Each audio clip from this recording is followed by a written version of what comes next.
Tu vois? Au départ, c'est une pièce de théâtre.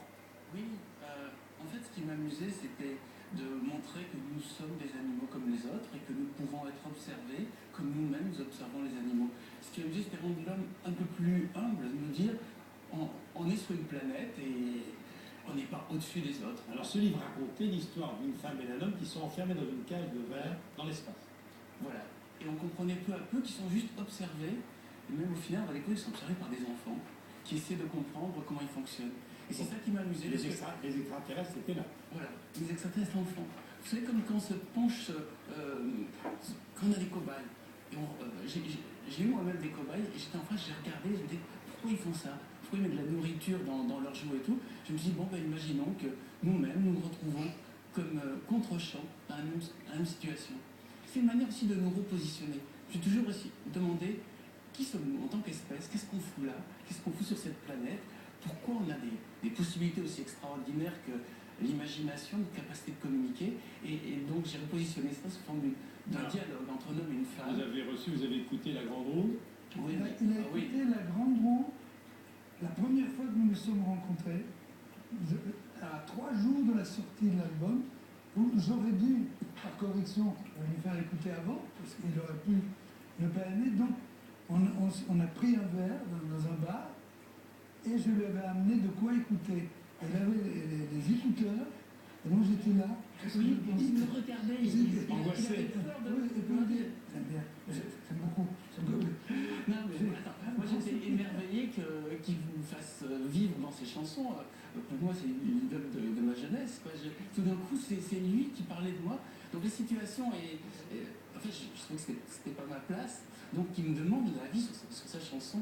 J'avais l'impression que, évidemment, c'est pas à moi de dire. Il est d'une très grande humilité parce qu'il sait tout. Cet homme sait tout. Rien. Et il le raconte comme si c'était normal, tout simplement. Alors ça, c'est la troisième humanité chez Albin Michel. Alors là, c'est assez fascinant parce que nous sommes dans 10 ans, il y a 8 milliards d'individus sur Terre.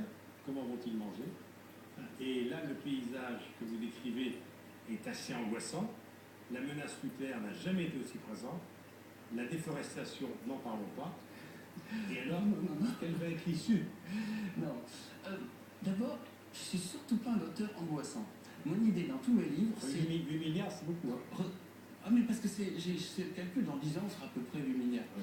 Mais l'objectif de mes livres, c'est d'ouvrir des solutions, de chercher des voies, de montrer qu'on va s'en sortir et que ça va s'arranger. Aussi surprenant que ça puisse paraître, après ce que vous venez de dire. Alors comment on va s'en sortir? Tout simplement parce que l'espèce humaine trouve toujours des solutions. C'est-à-dire on fait tout le temps des erreurs. Dès qu'il y a une connerie à faire, on la fait. Mais une fois qu'on l'a fait, on réfléchit et on cherche des nouvelles solutions. Et c'est ça qui rend notre espèce aussi merveilleuse, c'est qu'on a l'imagination et il y a toujours quelqu'un, quelque part, qui trouve la bonne idée. Tout ce qu'on a ici maintenant a été pensé par un de nos ancêtres. Le micro, les caméras, la télévision, ça a été imaginé par quelqu'un dans le passé et nous en bénéficions maintenant. Donc nous allons trouver des solutions qui profiteront à nos enfants. Et la solution vient peut-être des recherches de ces deux chercheurs qui vont creuser en Antarctique et qui vont découvrir des choses étonnantes. Alors, la première scène, c'est un chercheur qui découvre des géants, des squelettes géants, et qui découvre qu'il y avait une première humanité de géants. Avec des squelettes humains de 17 mètres de long. Mais cette première humanité a disparu, tout simplement parce qu'elle était inadaptée et qu'elle n'a pas trouvé les solutions. Et elle a fabriqué la seconde, nous sommes la seconde humanité, et nous sommes l'amélioration de la première, et nous croyons que nous sommes la première, nous croyons que nous démarrons l'histoire, mais en fait nous sommes l'humanité intermédiaire, parce que mes deux héros, Aurore et David, vont inventer la possibilité d'une nouvelle humanité qui est 10 fois plus petite. Le prochain être humain sera peut-être beaucoup plus petit que nous le sommes. Il aura 3 caractéristiques selon eux. 1, il sera plus petit, 2, il sera plus féminin, et 3, il sera plus solidaire. Vous voyez, c'est ça. Pourquoi plus féminin? Plus féminin, en fait, parce que je me suis inspiré des fourmis qui sont sur Terre depuis 120 millions d'années, alors que nous sommes sur Terre depuis 7 millions d'années. Elles ont réduit de taille, elles se sont féminisées, et elles sont devenues solidaires. Donc j'ai l'impression que la nature, par rapport à une espèce animale, a trouvé cette solution. Il vous dit qu'à notre humanité, les êtres humains seront plus petits, comme les pygmées. Oui. Pourquoi les pygmées? On considère que les pygmées sont les plus anciens êtres humains vivants sur Terre. Et moi, ce que je dis, c'est qu'en fait, ils ne sont pas les plus anciens, ils sont la préfiguration des futurs humains. Et puis ils sont immunisés contre certaines maladies mortelles. Oui. Ils sont...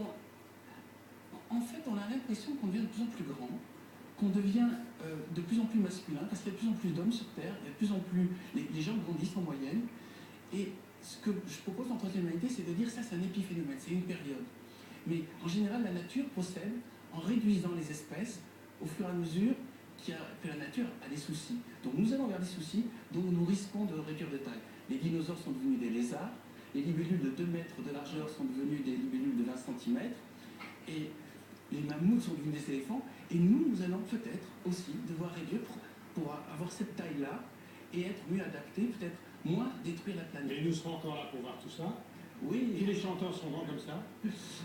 Et on ne pourra plus chanter Laisse-le sur tes hanches parce qu'elles seront descendues. C'est fascinant ce que vous écrivez. La troisième humanité, Bernard Werber. Merci beaucoup. Vous restez avec moi.